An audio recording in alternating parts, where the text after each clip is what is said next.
Hey everybody, how's it going today? I'm Adrian Lloyd, this is just my stupid opinion, and as I said on my last episode, today we are going to be discussing Andrew Scheer and the Conservative Party of Canada. So we're going to start off today. I'm just going to give you a brief overview of everything that's happened recently, and then we'll get down to the nitty gritty, get into the details. So if you live up here in Canada with me, you probably know that the Canadian Conservative Party just had an election. Maybe you don't if you're from the States, and if you don't and you're from Canada, then you've probably been living under a rock for the last couple months because I don't know how you missed it. And if you did, let me give you the updates.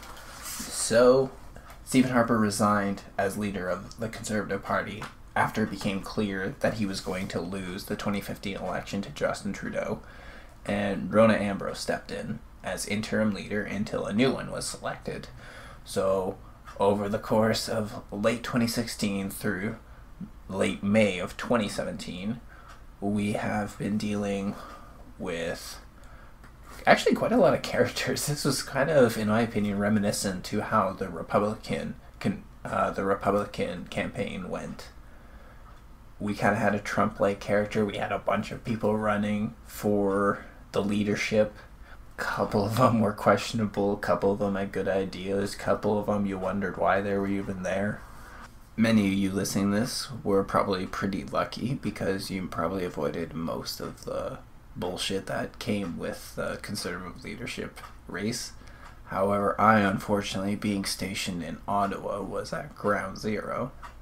Well, you know, it was thrown in my face every day, so I paid pretty close attention to it for the most part. I kind of fell off a little bit near the end, but I was also starting to deal with college exams at that time, and summatives, so, you know, things were busy. I didn't really have much time to follow, so I did a little bit of more research into everything before I put this together. So, to make sense of everything that happened during this run, we have to go back to the beginning. Not quite that far back. But what we do have to go back is we need to look at least the history of the modern day Conservative Party. So the history of the Conservative Party of Canada really does go back to the founding of Canada. But the modern day party was formed in 2003, and this was done by a union of the Canadian Alliance and the Progressive Conservatives, which would be led by Stephen Harper at the beginning of 2004. Once the union was formed, they didn't have a leader off the bat. They had an interim leader, and then Stephen Harper was the first officially elected leader of the new Conservative Party, and that happened in 2004. Under Harper's leadership, he led the Conservative Party to victory over Paul Martin's Liberal Party in 2006, winning a minority government after the Conservatives, the NDP, and the Bloc Québécois agreed to a vote of no confidence, feeling Paul Martin's party as too corrupt. Again, in 2008, Stephen Harper won a minority government. In this situation, there wasn't a loss of confidence, but the PM asked the Governor-General to call an election. Many believe the timing was due to the Conservatives capitalizing on strong polling numbers, but also to take advantage, as Stephen Harper was widely seen as a stronger leader than the Liberal MPs. This actually, when I was looking at this, kind of reminded me of a similar thing that happened with this past election in England, is where Theresa May called an election because they were showing strong polling numbers for the Conservatives. But when the election finally went down, even though it went down pretty quickly, I think it went down within a month or something, maybe a little more when she called it, but they didn't get as much support as they thought they did. She still re-won election, but it was a similar situation as being called for an election for the same reason. So Stephen Harper continued as Prime Minister over the next 4 years, and in 2011, there was another election, which he again won by beating out Jack Layton's NDP. And Jack Layton's NDP actually did better in this election, and they became the official opposition. That was partly because Michael Ignatieff was leading the Liberal Party, and he was widely disliked. One reason was he has strong ties to America, so people didn't really believe he had enough stake in Canada. And this actually led to the worst defeat of the Liberal Party in Canadian history. Harper and his Conservatives eventually were defeated in 2015 when Justin Trudeau's Liberals formed the current majority government, and Harper stepped down. As I stated a little earlier, he stepped down just before it was announced that Justin Trudeau won, but also it was clear that he had lost the election. The Conservatives did finish second, however, and retook the title of the official opposition from the NDP and Mulcair, who was leading them at the time. After the election, the NDP too actually called for a new leader, and they're currently undergoing their own elections right now. And I don't think they vote until October, if I remember correctly. So after Harper stepped down as leader of the Conservative Party, the Minister of Health, Rona Ambrose, became the interim leader of the Conservative Party. As interim leader, she was elected only to serve temporarily as the party began the election process for a new permanent leader, and she ended up getting elected to this post on November 5th, 2015. Ambrose had been involved in politics since 2004, all throughout Stephen Harper's leadership. She has served several different cabinet positions, including Environment, Labour, Public Works and Government Services Canada, Status of Women, Intergovernmental Affairs, and Regional Minister of Northern Alberta. She was actually one of the youngest women to be appointed to a cabinet in Canadian history. No, sorry, she was the youngest woman to be appointed to the cabinet in Canadian history. And I just wanted to take a look through what Rona Ambrose had done. So we'll go through each thing.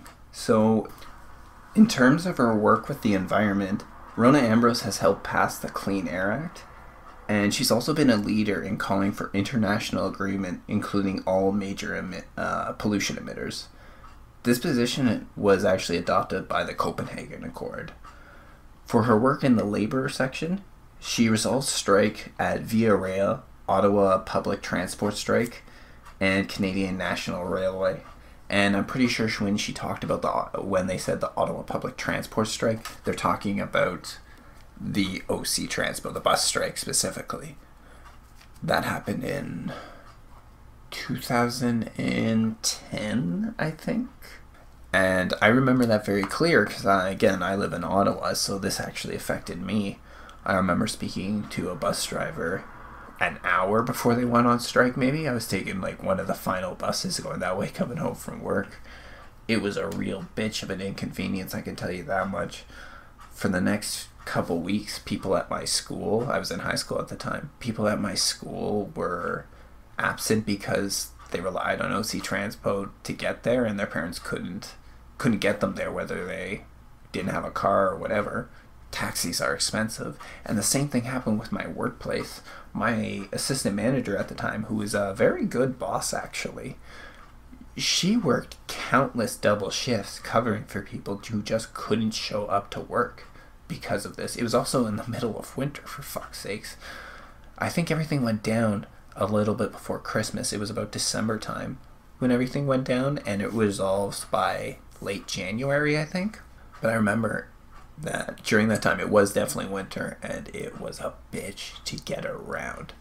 So I'm actually happy that Rona Ambrose did something about this, because I was lucky. I worked and went to school close enough to my house that I could have walked, but I can tell you there were plenty of times I was cursing the bus drivers being on strike.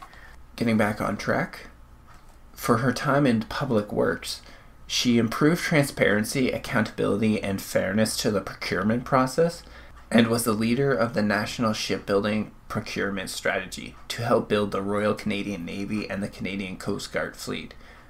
She ensured that the $37 billion contracts were awarded fairly, independently, and that they were merit-based. That actually sounds like a very conservative thing to do, just how it says independently, merit-based. No, I don't know, no problems with that. It's just funny. It's really conservative. For her work in Status of Women, she raised awareness of honor crimes in Canada and promoted equal rights for Aboriginal women. Again, in terms of her work with the Status of Women, she led the call for International Day of the Girl at the UN to raise awareness of discrimination. In health, she was responsible for Health Canada, the Public Health Agency of Canada, Canadian Institute of Health Research, and the Canadian Food Inspection Agency. She oversaw the passage of Vanessa's Law, a statute that protects Canadians from unsafe drugs. Rona Ambrose has actually received much praise from both sides of the aisle for how she has handled her time as interim leader, as many view her as a strong, moderate candidate. A poll released in February had placed Rona Ambrose at about on par with Justin Trudeau if we were to have gone to election right at that time. That number sit about 34% support between Trudeau and Ambrose. That's a pretty good change considering the Liberals gained such huge support during the election, and I think it was only coming up to a year of Trudeau being in office by the time this number got released. And also the Conservatives had sunk lower than they had ever been in a decade. So Rona Ambrose, by the time she was replaced by Scheer, had resurrected the Tories' fundraising effort, maintained its general core base while continuously gaining the support of more and more Canadians, both liberal and conservative. So just looking at this, you gotta admit, Rona Ambrose did a pretty damn good job in her time in office, at least in my opinion. I'm sure people would disagree still, but all in all, this does seem to be a pretty moderate candidate. And it's a shame she couldn't actually stay on. My dad's not a conservative, but he actually said that he liked Rona Ambrose and wished she could have stayed on as leader. And I think I agreed with him when he said that. Again, to this day, I still have never voted conservative in my life, but yeah, I actually say that she was a candidate I could have voted for. And as interim leader, there is a statute in place in the Conservative Constitution that doesn't allow the interim leader to run for the permanent leadership. However, she was so popular that a group of Tories tried to amend the party's constitution to allow her to run. She, however, turned it down. I think some people wondered why at the time. It was about May of last year, I believe, when they tried to do this. So May 2016, a year before the actual election happened. But she's resigned from her position completely from federal politics and has gone home to her private life. So this was probably the reason why she probably knew that she wasn't going to be able to stay on. Again, she knew when she became interim leader she couldn't stay on. But if she was already planning her exit from politics, I can understand why she said she wasn't interested. However, she wasn't going to say at the time that she was going to retire from politics. It makes sense too. It at the same time, it kind of, I think, could show a little bit of weakness as a leader if you're talking about, yeah, as soon as this is done, I'm just going away, you know? I think she did it the right way by just waiting till everything was done and then stepping away. Ambrose has been well liked for her hardball questions of Prime Minister Justin Trudeau and the rest of his cabinet during his question periods. She has the ability to be scathing while reserved. And I don't always pay attention to the question periods, but when I do, and I've seen Ambrose lay into Trudeau or into one of his cabinet members, it's always funny to hear him respond because he really does look like a kid that's been in trouble by mom. He just sits there and he's like, well, you see, the reason is, It's really funny to see.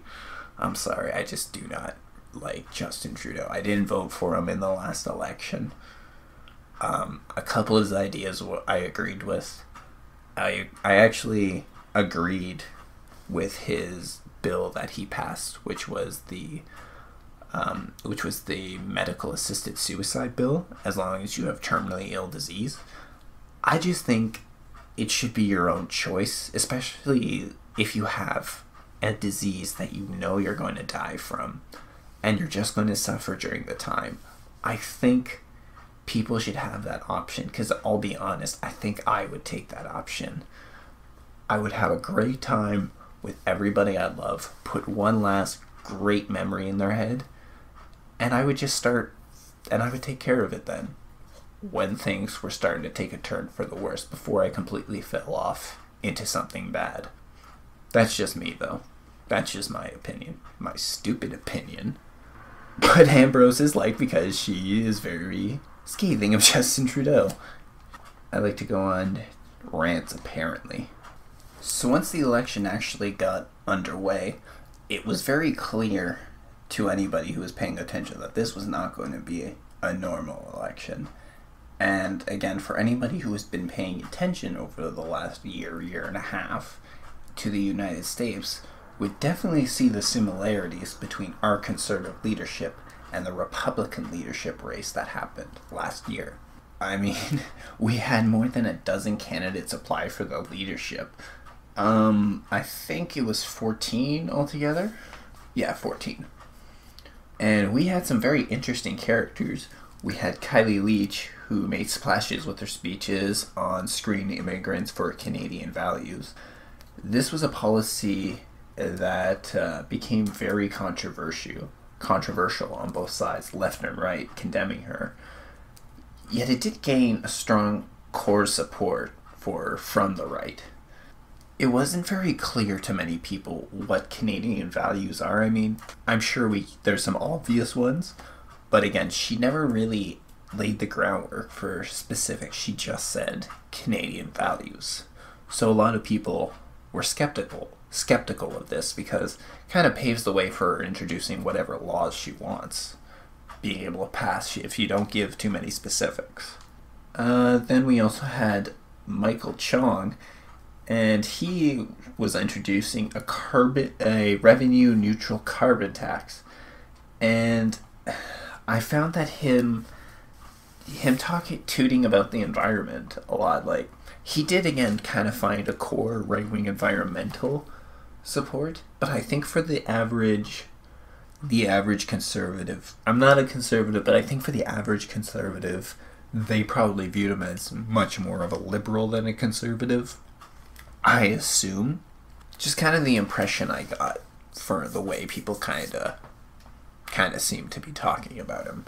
And, of course, we come to the one everyone's been waiting for. We had the dragon himself, fresh from the Shark Tank, Kevin O'Leary, who joined the race, our very own Donald Trump.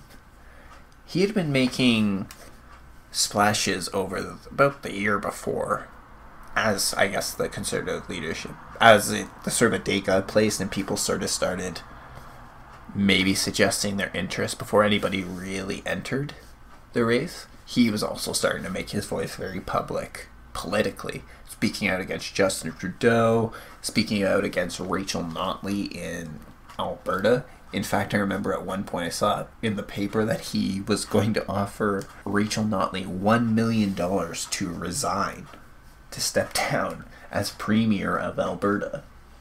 And of course, just being critical of Justin Trudeau, like, probably not surprising to see from the business side and from a rich person. I'm sure they're not happy with some of his unfriendly business laws he's passed, and probably his progressive tax that he offered when he ran. They probably did not like that. I don't know if Kevin O'Leary would have actually paid Rachel Notley $1 million to resign. It seems to me like this was more him playing a Trumpish tactic, making a loud, exaggerated statement in order to gain attention to himself, which would make sense, again, if he was planning to run in the election.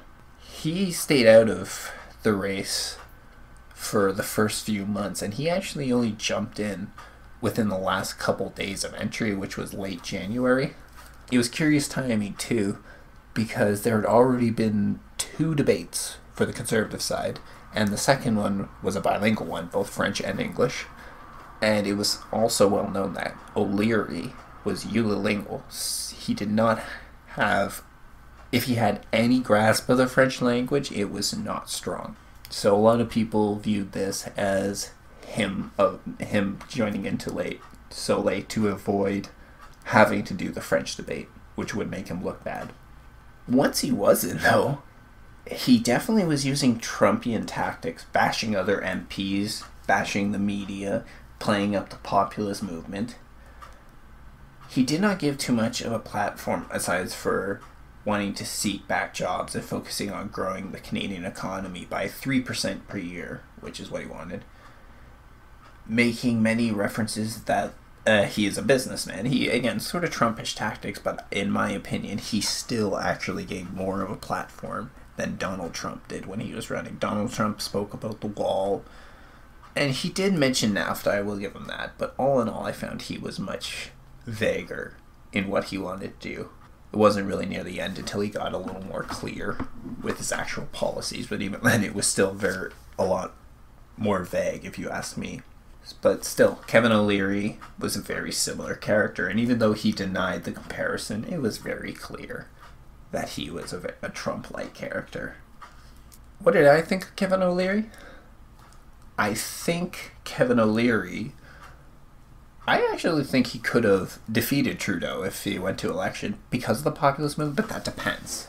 That would actually depend because there would be about 2 years in between the election time and the time when he'd be head of the Conservative Party. And in that time, if he is not good at politics, he would fall flat and he would lose to Justin Trudeau.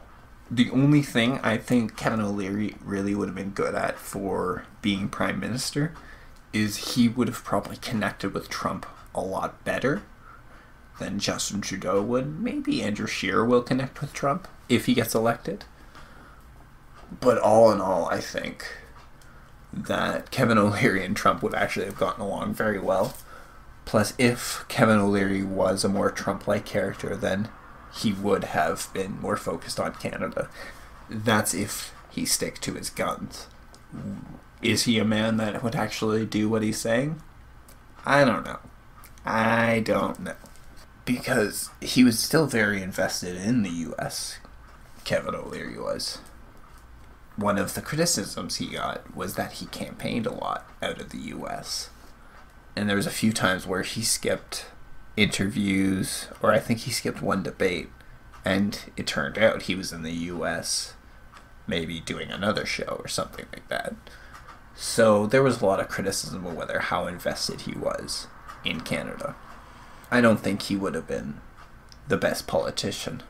The difference is from what Trump was doing compared to what was going on up here is he was just running for the leadership, but then he would still have to go through a general election to actually be Prime Minister. For Trump, it was the leadership and the general election all in one. So we would actually see more of what Kevin O'Leary would be like as a politician before he even had the chance to become Prime Minister of Canada. Eventually, about a month before the election happened, in late April of this year, Kevin O'Leary ended up dropping out of the race. And he missed the debate, as I stated earlier. He missed a debate. He missed one that happened just a couple weeks before. I believe it was mid-April or maybe early April. And so some people were wondering about that. And then at the end, he dropped out. And he stated that it was because he didn't believe he could unite the Conservative Party enough to beat Trudeau. That's probably true. He probably didn't have the French. He wouldn't have the French to be able to do that because he wouldn't be able to unite the Conservatives of Quebec. Alberta's kind of the Conservative core. They'll always vote blue. It can vary in Quebec, actually, if you look at the map. Even when you were looking at it from the 2015 election, it was still pretty split between blue and actually NDP. Liberals won the Maritimes, a little bit of Ontario, a little bit of Quebec, and Conservatives just dominated the central core. After dropping out, O'Leary ended up putting his support behind Maxime Bernier. This was kind of an interesting move, in my opinion, because Bernier had one policy where he wanted to scrap the supply management, and this was a system that supported the dairy, egg, and chicken farmers of Quebec. I'm not 100%, but I believe this might have been something that was related to the NAFTA agreement. This might be sort of the regulation that Trump was bitching about our milk. Just the fact that O'Leary is a businessman and he put his support behind Bernier, who wanted to scrap this, just seems a little bit interesting. Maxime Bernier was a libertarian. He was another one running for the for this past election. and he became the front runner after O'Leary dropped out. Whether this was due to O'Leary putting his support behind him, I'm not sure, but he did become, in the last 3 polls done in the final month of the race, he was the front runner, and everyone thought he was going to win. And then Scheer squeaked it out from it. So just before we get into the whole election, we're just going to look at a few facts about it. The election was held on May 27th of this year. The announcement went out just at late at night, and it was confirmed by May 28th that Andrew Scheer had won the Conservative leadership. 141,000 out of 259,000 card-carrying Conservatives voted for this leadership. And some of the raw figures at the end was that Scheer won with 50.95% of the vote, with Bernier coming in second, Maxime Bernier coming in second with 49.05% of the vote. That would have given Scheer 62,593 voters and Bernier 55,544 voters. The rules of this election were as followed. Only party members that were within good standing by March 28, 2017 could vote. Payment for membership fees were in check or MasterCard to avoid election being dominated by new voters and prevent campaigns to hire scores of members to vote for them and pay their membership in cash. Voting was done on a one-man, one-vote system. Each electoral district was weighed equally, and the debates were set on November 9th, 2016 in Saskatoon, December 16th, 2016, December 6th, 2016 in Moncton. That was the both English and French one. And the third debate was held on January 17th, 2017, and that was in Quebec City. So O'Leary came in after the third debate, and that was a entirely French debate done in Quebec City. So he came in on January 20th, I believe, and that was done on January 17th. Then he participated in the next one. That one was on February 4th, 2017. That one was done in Halifax, Nova Scotia. Then there was another one in February 28th. That one was at the McLeod Theatre in Edmonton. That was both English and French. And the final one was held on April 26, 2017 in the St. Lawrence Centre for Arts in Toronto, Ontario. So once things got underway, things looked good for Bernier, but it turns out, I actually didn't know this at the time, I found this out later, that he actually, as good as things looked for Bernier, he actually was still at a disadvantage, because I did not know this, but in Canadian political history, there has not been a front-running candidate that has received less than 30% of the vote in the first round and went on to win the leadership race. So Bernier, as good as he looked, he had about a 6 to 8% advantage over Scheer on the first round, but he only received 28.89% of the vote on the first ballot, and we were going all the way to 13 rounds.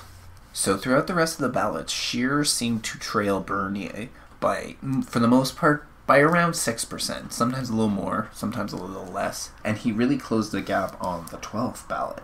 By the 12th ballot, Bernier had 40.38% of the vote, and Scheer had 38.36% of the vote. On the 13th and final ballot, Scheer squeaked out the win with 50.95% of the vote compared to Bernier with 49.05% of the vote.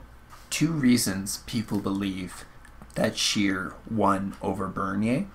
The first was Scheer was a social conservative, and he was a Roman Catholic, believed in traditional religious Christian beliefs. He was able to unite social conservatives a lot more to him, because as the ballot went on, as the voting went on, and the other social conservatives, such as Brad Trost, dropped out, people started to rally more towards Scheer, at least on the social conservative side. as well as Scheer has also credited his victory to the Quebec farmers, because he wanted, where Bernier wanted to scrap the supply management, Scheer had no intention of doing so, because he believed it helped our farmers and that it was turning our back on them. So he gained their support fiercely, and this actually allowed him to beat Bernier in his own district. People from Bernier's home district voted for Scheer. That's got to sting. But for the most part, this between Bernier and Scheer, it seemed to be a battle between the social conservatives and the economic conservatives, with the economic conservatives rallying more behind Bernier and the social conservatives rallying more behind Scheer. However, it seems that Scheer managed to gain enough support also from the economic conservatives that he was able to beat out Bernier, even if it was just by a little bit. This surprised a lot of Canadians, because Andrew Scheer was not somebody we really heard much about in the media. We didn't hear much about him, but he also didn't really seem favored in the polls. Early polls before Kevin O'Leary jumped in were kind of sporadic, but we were also early on. But after Kevin O'Leary jumped in, he dominated the polls as leader and would have won for the entire time he was in there. And when he finally dropped out, there was only 3 more polls before the election cycle actually happened, and Bernier, again, won all of those ones. So nobody was expecting Scheer to win. Hell, even Lisa Raitt, in one of the earlier polls, was given the victory. I haven't even talked about her because she wasn't even really on the radar. I actually didn't mind Lisa Raitt. I didn't know offhand. She seemed like she was, a genuine conservative. I liked her. I didn't think she was going to win, though. And she wouldn't have been somebody that I voted for, probably, as if I was involved in this conservative election. But again, even this person who I'm just bringing up now, who's not even really relevant enough during the cycle to give a history on much, she was given a win when Scheer wasn't. And at least in Canada, again, we got almost no coverage on Scheer. Kind of like what happened during the American Republican race. It was dominated. The media was dominated by one guy. One guy was attracting all of the attention, for the most part. There was a couple other characters attracting attention, such as Kylie Leach with her Canadian value system she wanted to implement. So this left Scheer in the dark. He got more coverage in the U.S. Huffington Post did a bit on him, and a couple other articles too coming from U.S. sources. So it seems like almost the Americans had more information on this guy than we did. So we are left with Andrew Scheer in charge of the Conservative Party of Canada. But then there's the problem for the average Canadian. Who the hell is Andrew Scheer?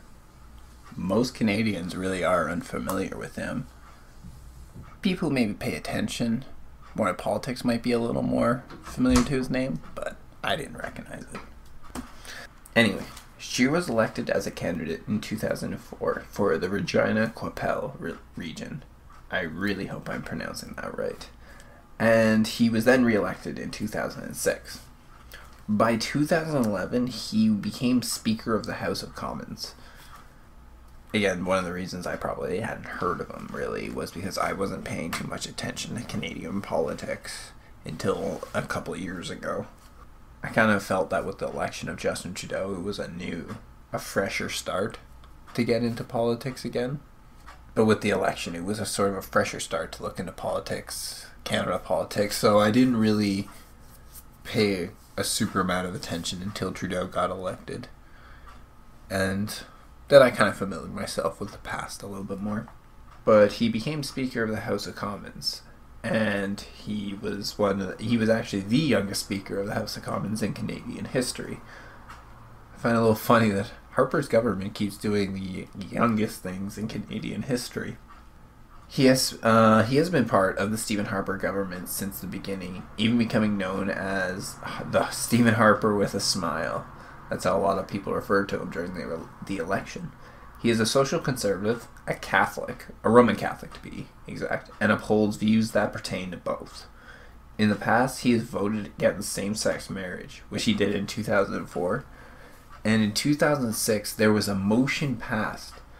There was a motion put on the floor to reopen the debate on the definition of marriage, and he voted in favor of that motion. However, since then he has stated he will no longer try to open debate on the subject. I don't know if I necessarily believe that.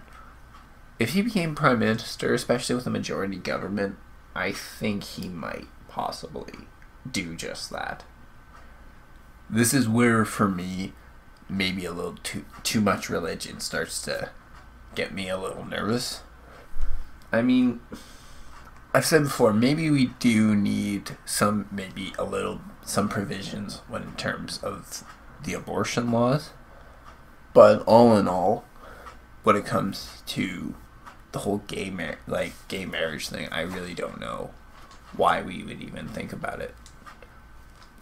Again, he said he won't open the motion, but I just say I don't believe that he would. He's going to stick to his guns. He is also pro-life, but has said that he will uphold the official policy of the party that a conservative government will not support any regulation to regulate abortion. The Conservative Party does allow all party members free vote on the subject.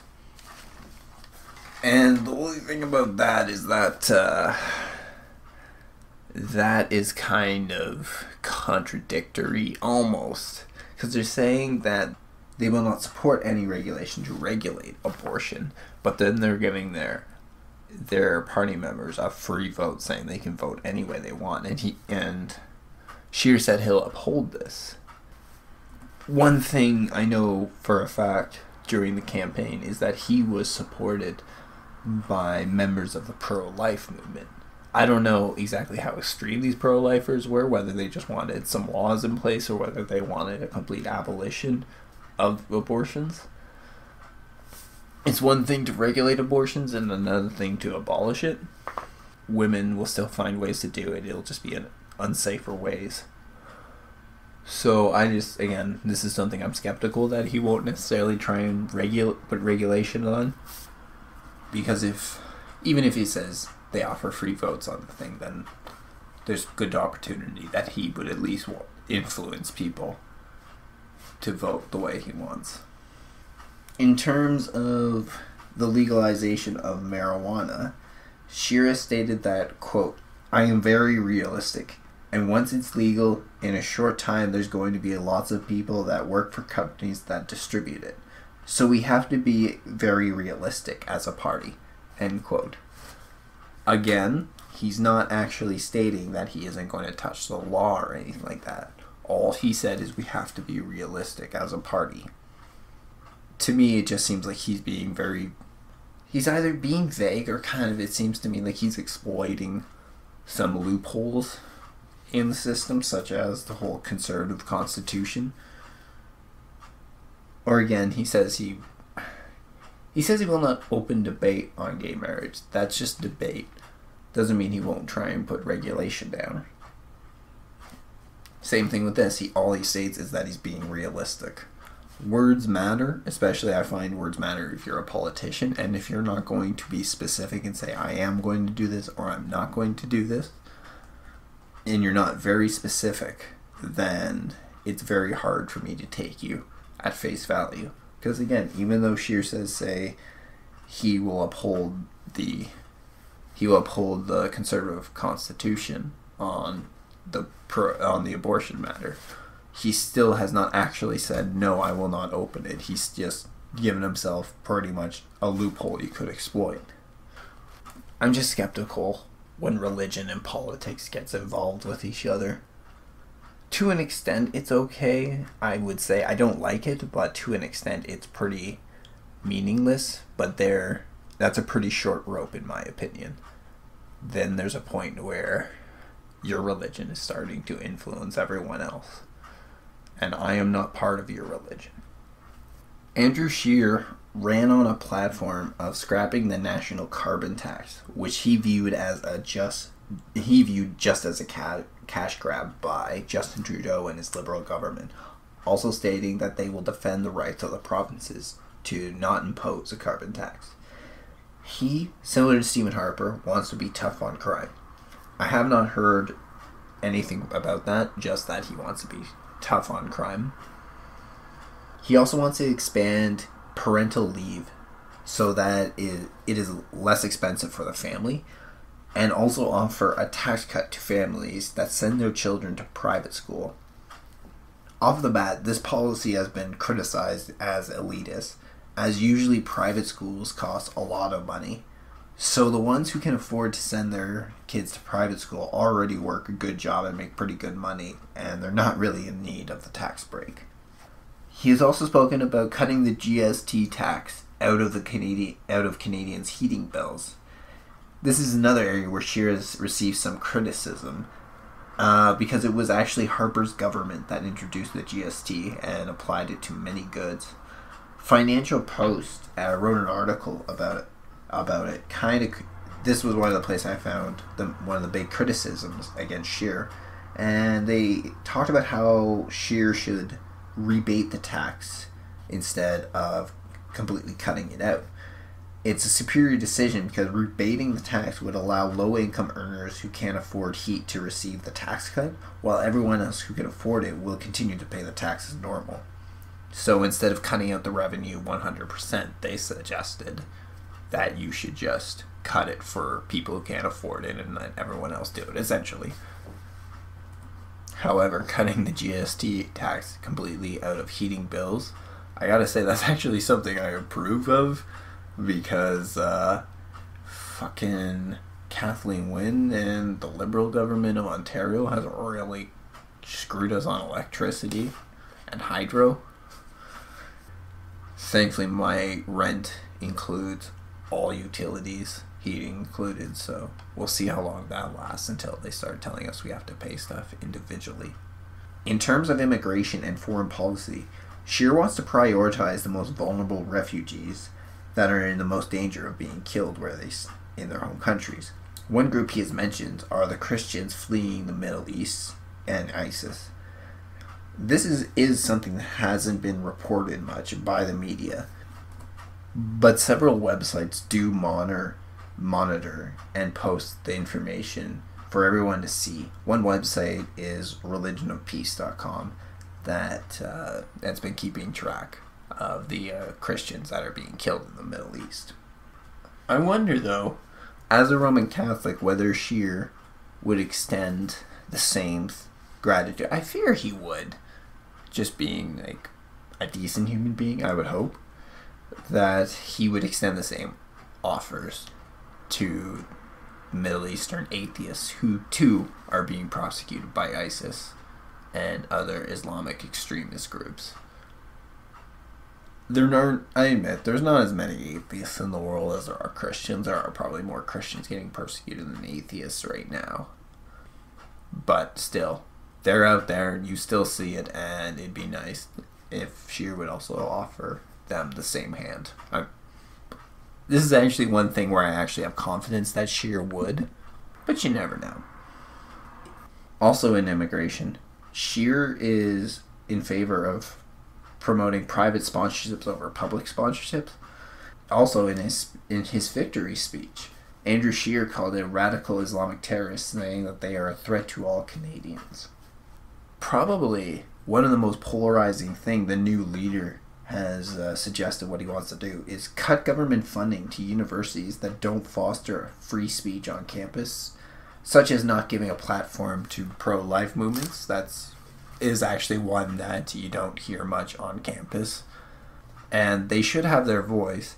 However, I don't think that means that they get to hand out fucking bloody ass pamphlets and shit like that. I mean, you can speak to me, we can have a debate, but like, if I'm just walking on the street, don't fucking hand me a goddamn pamphlet, a fucking bloody fetus or something like that. The fuck is wrong with you? What the hell would you do if I just suddenly walked up to you and handed you a picture of a severed arm? You think it's fucked up. So don't just come up to me with a picture of a bloody ass fetus or stand on the side of the road with a big ass fetus poster. But at the very least, pro-lifers deserve to have their voices heard. This is polarizing, though, because, of course, you have the one side of people that agree that because conservative voices are not being heard on campus and other places, that they're in favor of this because it'll send a strong message about free speech, free expression.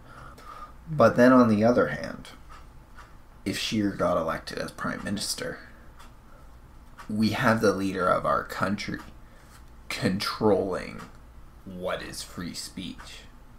Again, there's always we need to make sure it's as fair as possible. And one of the reasons we actually need to be as open as possible to give people a platform is because if you ever lose that platform and you're on the opposite side, you're on the downtrodden side, and you want your voice heard, why do you think the other side would be willing to give you a platform? Sort of like what's going on with the left right now. We can see as it's kind of looking like a lot more people are starting to turn a little more right wing as we get tired of the left's bullshit. So eventually, if this trend continues, the left are going to be the one that's springing for a platform again, and the right's going to sit there and wonder, why do they have to give you a platform? Why, in fact, would the left deserve a platform? So this is the sort of criticisms that are coming in. And I'm on both sides of the fence on this because I do like free speech, free expression, and I do think everybody should have their voices heard. I mean, I've said before, I'm pro-choice to a certain point, so I could probably agree with pro-lifers on certain things. But if you're a fundamental pro-lifer, like absolutely no abortion, no way, no how, and we can't get along, yeah, I'm going to be annoyed with you if I come across you and you're putting your message in my face. I might get annoyed with you if we're debating and you're being stubborn. But in the end, you should have that platform and be able to voice your opinion, because I, at the same time, have the same platform to voice that I am pro-choice. And it is dangerous when you're suppressing the other side, because eventually the other side, if you suppress it too much, the other side will get desperate and it'll go to any means. The best analogy I've heard some people talk about, I've heard some people reference it, is it's like holding the universities hostage. And it is true, although the universities do need to be sent a message, for sure. They really, really do. This was actually something that Jordan Peterson also suggested. He talked about defunding the universities, cut their fund, or at least cutting their funding by 25%, and let them fight it out over what's really important, which subjects are really important, because he's talking about the humanities and how fucked up they are, how corrupt they are. So he's talking about, if you cut the funding of the universities, they'll decide what really is worth it, what is really important, and what is just bullshit classes. I'm sorry, but women's study would probably be the first to go, because it gets you nowhere in life. It gets you nowhere. After his election, though, when he was voted in, within a couple of days, there were starting to become reports that there was discrepancies in the vote counts. See, Scheer had won over Maxime Bernier by just a tad over 7,000 votes in the last round. And they were missing 7,466 ballots. So as you can imagine, people on the Bernier side started demanding an answer as to where these missing ballots are, because this literally could mean the difference between victory and defeat. I mean, it was already over. It had only been a couple days since Scheer had been elected. But there's still a discrepancy. Had Bernier had the election stolen from him? Well, we don't really know. We can't really go making accusations like that, because an accusation, there's nobody in the media has made accusations like that. That's just would be a spitball move right now. But there hasn't been too much reporting on it, I found, especially recently. It seems to just gone swept under the rug. I thought that was a little weird. There was no follow-up as to what's happened with these 7,000 ballots. Even Kai Leach kind of threw support behind Bernier as to what was going on with these votes and wanting to know where they were, who these ballots had as their candidate of choice. In response to this, Conservative Party President Scott Lamb said the results were audited to ensure accuracy and honesty. Conservative MP Bob Descartes didn't share Lane's confidence. Descartes ended up saying, quote, "There is nothing like an audit-level independent review and oversight of the procedures," end quote. Mr. Descartes is a lawyer who supervised the voting process as Kylie Leach's main counsel. Kylie Leach questioned this role, the role of the accounting firm named Deloitte played. Deloitte was tasked with auditing the vote. Descartes said, however, that Deloitte was asked to monitor the count room, observe the counting process, and recalculate and reconcile the results. It is common in practice to have an accounting firm verify the results, but Descartes says Deloitte didn't do that, and that it was a party decision not to do so. So essentially what I got from this is that it seems the Conservative Party during this election almost removed some of the safety measures they had in place in order to ensure voting authenticity. This is kind of strange, actually. Again, because I stated, there really wasn't much of a follow-up after that. The media just kind of reported a few sources on it, and then it's just kind of been left. Would be interested to figure out what happened to those 7,000 ballots. Because that really is, again, it really is the difference between Scheer as the leader and Bernier as the leader. It's too late now. Even if we found them and it turned out that Bernier had won, I'm pretty sure it's too late. Scheer would still be the leader. Another thing that Scheer receives criticism for after he was elected was that after his victory, everyone in the media seemed to have missed this at the time, but then it came out after the race. There was a report that a director for Rebel Media, Hamish Marshall, worked as a campaign manager for Andrew Scheer.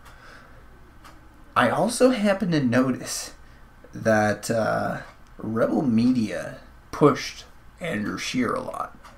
Now, they pushed Andrew Scheer a lot. They had him on for interviews at least 3 separate times. They discussed them many times. Now, they are the news, so of course they would be discussing politicians, and especially if he's running. But it wasn't just that they interviewed him. They definitely threw their support behind him on a few different occasions by a few different people, too. He ended up doing an interview with Rebel's Faith Goldie on her show On the Hunt, and at the end of which she asked Scheer to go duck hunting with her if he won, to which he agreed. He has also spoken directly to Ezra Levant on his show as well. So already we have some collusion between the media sources, between the media and the politician. They seem not only that he didn't just go in and do an interview with them, but he actually seemed to buddy up to them in what they wanted to do. And this is one thing where there's something that the right in Canada right now is criticizing Justin Trudeau's Liberal doing, is making Scheer appear as if he's far right. And a lot of people find that the connection between Rebel Media and Scheer kind of does make it seem that way, because you could classify Rebel Media as a far right news source, I suppose. They talk about being conservative, of course, definitely. But even a lot of conservatives criticize them about how they do conservatism wrong. After his victory, Andrew Scheer granted one-on-one interviews with Global News, CPC, CPAC, and he ended up doing a face-to-face interview with Rebel Media's Brian Lilly.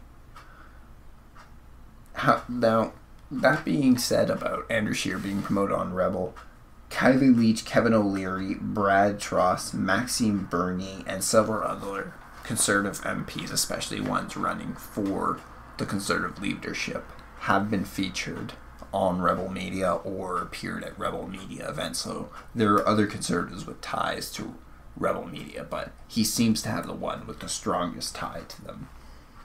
But the news source has been criticized as Canada's version of Breitbart, and also for some of the things they've done in the past. Some of the ways they reported, some of the ways that things they've done in their events. They were heavily criticized back in January, February for the way they handled the Quebec mosque shooting. They were suggesting that it wasn't who the media was saying did the attack, that it was actually two Muslim men who attacked the mosque. But they were criticized for promoting this conspiracy theory, as the mainstream media called it. I've seen a couple of other independent reporters too questioning, though, the validity of the mainstream story of the Quebec mosque attack. Again, I really haven't found much to go on aside for them questioning, though. Another thing they've been criticized for is they held an event in Alberta this year.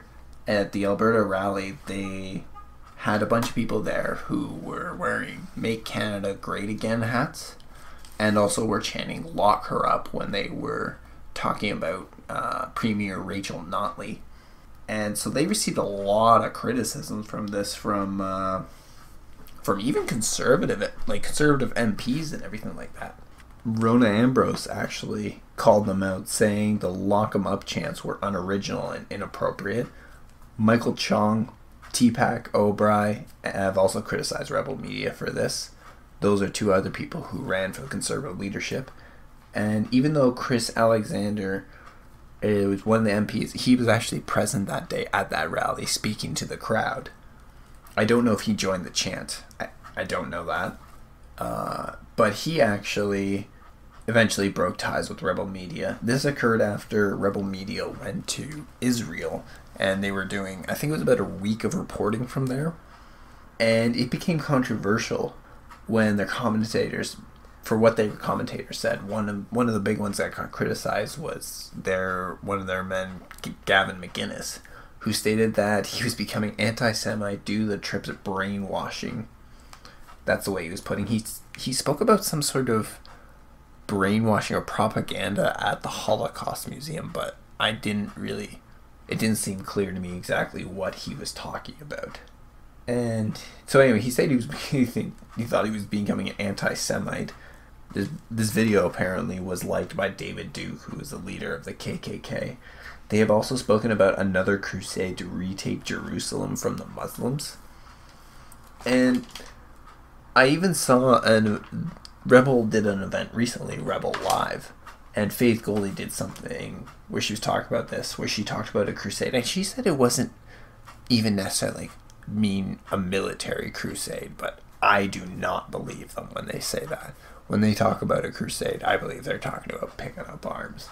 But they say this that they have to retake Jerusalem from the Muslims. After these videos came out, Kylie Leach actually stated that McGuinness wouldn't have passed her Canadian values test, stating that his comments were un-Canadian. And this was also the point where Chris Alexander announced over Twitter that he would no longer be attending Rebel events. All these situations have led many to cut ties with the provocateurs, but Andrew Scheer has refused to do so, even doubling down by appearing on Rebel after his victory. They've shown great support for Scheer, with Faith Goldie even stating in one video that Scheer was cut from the same cloth as Breitbart and Rebel Media. How you feel about this probably depends on which side you fall on. If you are on the left, you are probably outraged that this conflict of interest went unnoticed and probably don't like the connection between Scheer and Rebel Media. If you are on the right, you probably are a little more split. You probably either view this as inappropriate a high member of a political campaign involved is a news source, or perhaps, as some conservatives do, you believe Rebel Media does conservatism wrong and gives conservatism a bad name. The other will either be in support of Andrew Scheer or at least of the core message of Rebel Media, such as free speech and preservation of Canadian cultures, and won't see this as really that big of a deal. or they just don't believe there's anything big to this story. My concern not really comes from the fact it's rebel media. I mean, I have my problems with rebel media too. I still keep my ear to the ground with them, though. They're still one of the core right-wing sources I'll check out if I want to know the conservative point of view.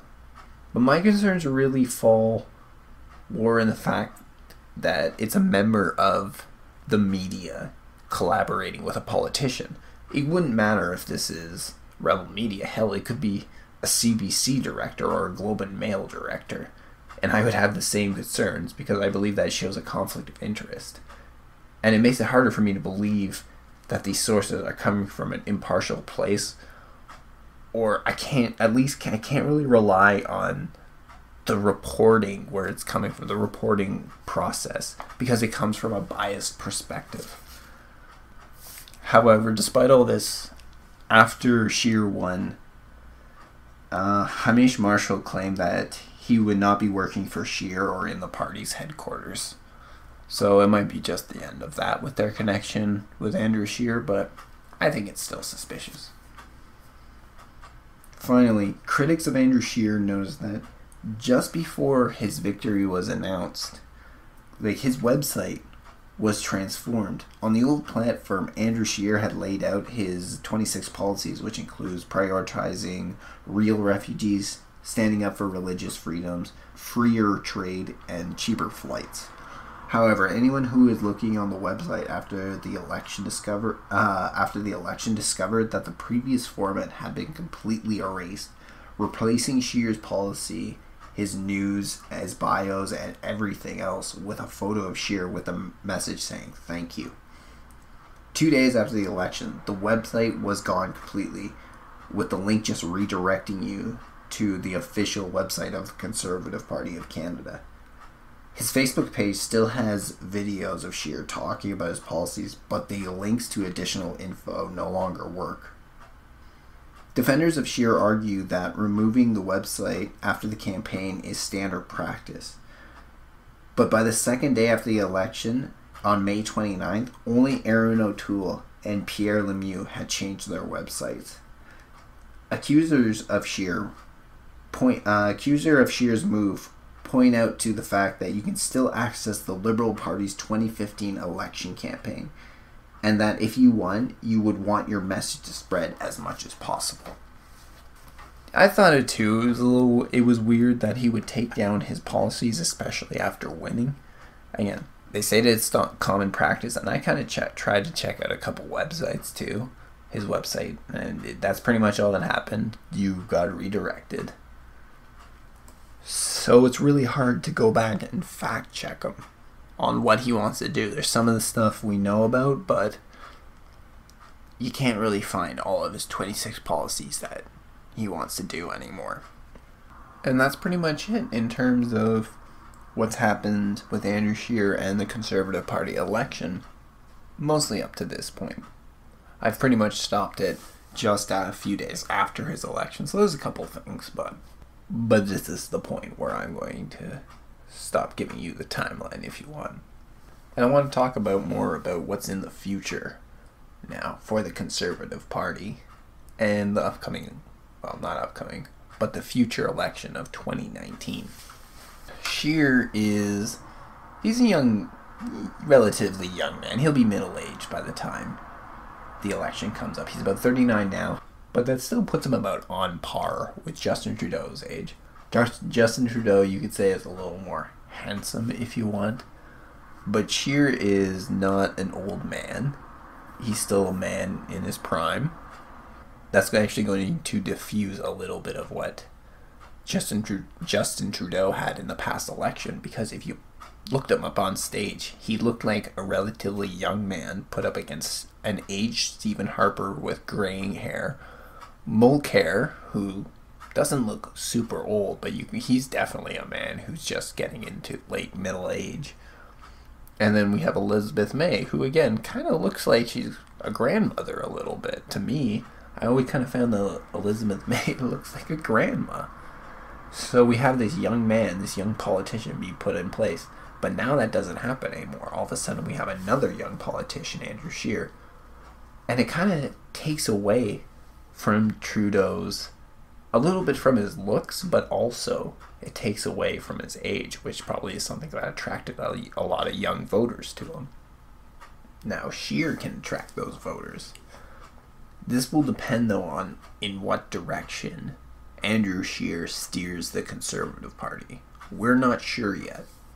If he campaigns on a slogan of free speech, free expression, being a little more realistic, if he runs on a campaign of fighting radical Islamic extremists, then he's actually has a good chance of winning this next upcoming election, because as more people, especially in Canada, you would definitely say, because we live under a liberal government, a social justice warrior government, a lot of people, I believe, are now pushing more towards the right in Canada. We're becoming a lot more right-wing conservative again. I find it really almost impossible to even say I'm on the left anymore. I've almost completely gone all over just to say, fuck it, I'm right-wing, whatever. But as Canada moves a lot more conservative, as we watch Justin Trudeau, and again, as people who vote and pay attention to Justin Trudeau in the news, we just see his bullshit, and I watch the question period sometimes. I've yet to ever get a clear answer from Justin Trudeau or his Liberal cabinet members. We've also seen a rise in sort of a nationalist movement over the course of the last few years. America, for sure. But even if we look at these, the rebel media groups right now, there's definitely a nationalist movement going on. I mean, they're all out there wearing red hats that say, "Make Canada Great Again." My only real criticism to them right now is, for fuck's sakes, stop copying Americans. Stop trying to be Americans. Be Canadians. Get your own goddamn fucking slogan. Don't just keep ripping off Donald Trump. Red hats and make Canada great again. Maca? No, it doesn't work. Micca? Micca? Is that what we are? Make Canada great again? Micca? Is that the point we're at? It doesn't really work as well as MAGA. At least MAGA has vowels in it. But again, it just seems like it's a lot of copying what Trump has done and what sort of, again, what people are like Breitbart are doing. But I just want a more original movement, a more original national movement. We can at least get different hats and a different slogan than Trump's slogan. Not everything we do has to imitate the Americans. But there's this nationalist movement that's been going on these days across the West. And I think that's because as we've kind of moved and allowed more open borders, people have really lost their sovereignty, especially more in Europe, I'm talking right now. They really did have open borders until more recently. With everything that's been going on since the migrant crisis and the terrorist attacks, they've definitely closed borders a lot more. But there was a time when you could just travel all across Europe. You could work in anywhere in the EU. America did start a more nationalist movement with Donald Trump. The English people did Brexit. And it almost happened in France with Marine Le Pen. She was definitely a more national movement and was even talking about pulling out of the EU as well. People are missing their sovereignty and moving more right-wing, more conservative at the moment would definitely help people feel more sovereign. I think in Canada, we're just trying to make our own identity, really. So much of our identity has been based on how we're not Americans, but yet I find this national movement takes so much from America. It's kind of ironic in a way. Do not get me wrong, I am a patriot. I love my country. I want Canada to be #1 in this world. But we can get an original slogan. So whether Andrew Scheer wins will depend on a lot, for sure, on how Justin Trudeau acts over the next little bit. Because if he keeps failing like this, his polls keep going down and down and down and down, then it's going to be really easy for Scheer to jump in and gain victory. Green Party does not have a chance. NDP probably won't have a chance because they're getting a new leader. He's going to have to build face, depending on who it is. And again, even so, with Canada moving more right-wing, it's less likely that a left-leaning party like the New Democratic Party is going to get in. And in fact, I actually think what's going to happen is the Liberal Party, after Justin Trudeau is done. A lot of people think he'll get a second cycle in office, and it usually does happen that a prime minister, a president, gets 2 terms in office at least. But I actually don't know if he will, because he's losing face with the younger generation now. If radical terrorism over the next few years comes to Canada more, Andrew Scheer will get elected. Because on one side we have a man who has said that radical Islamic terrorism is a threat to all Canadians, and then on the other side we have a prime minister who is saying that Islam is a peaceful religion, possibly more peaceful than Christianity. So we have one politician who's at least talking realistic. We have one politician who's at least being realistic. We have another one who lives in a fantasy world. 2019 is going to be a difficult election for me. I'm going to have to think long and hard on this. It's not going to be easy because I'm not a Justin Trudeau fan. I don't know if I'll vote NDP again. That's who I voted in this past election. I liked Mulcair the most just because he was still a little too much left wing for me. A couple things I still wasn't 100% about, but I thought he was the best choice. At least I didn't think Justin Trudeau had the experience, and I thought again he was a little bit too far left for me. And Harper was not my guy, so it's a little hard for me to pick Andrew Scheer if he's been known as the Harper with the smile. One thing I found, I was younger then, so maybe I need to take a more realistic adult look back in the Harper days.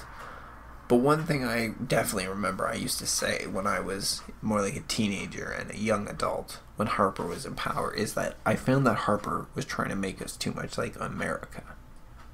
And again, like, maybe I was being a little bit too harsh on Harper, or uneducated, I should say. But again, it's sort of when you see, like, the nationalist movement that are being very similar to Americans and American movement, it's a little hard for me not to think and say that the Conservatives do want to be more like America. And I like my Canada being different than America. Now there's certain things that I want to do more like America. So like more free speech, more free expression, maybe a little more checks and balances in our government's capabilities. But all in all, I like having my Canadian identity being different than American. Just because I'm not American, I'm a Canadian.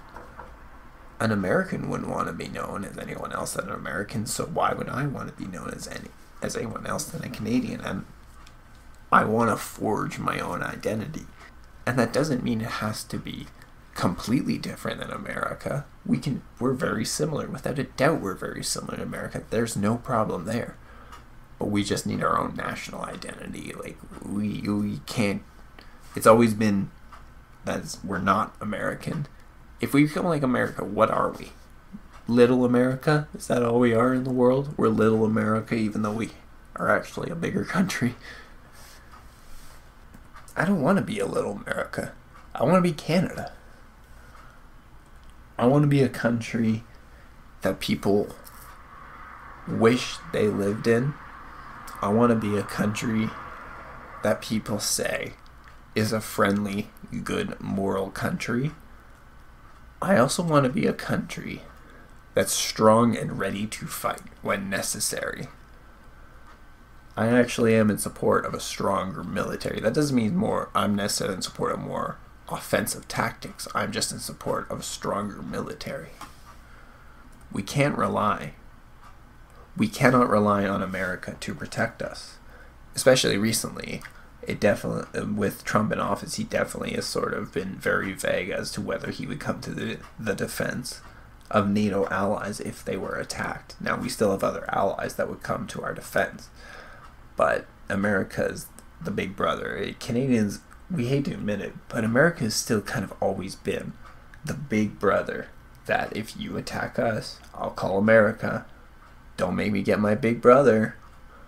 You know, we can fight, but, you know, I'm a lot stronger when I have my big brother there with me. I hate it too.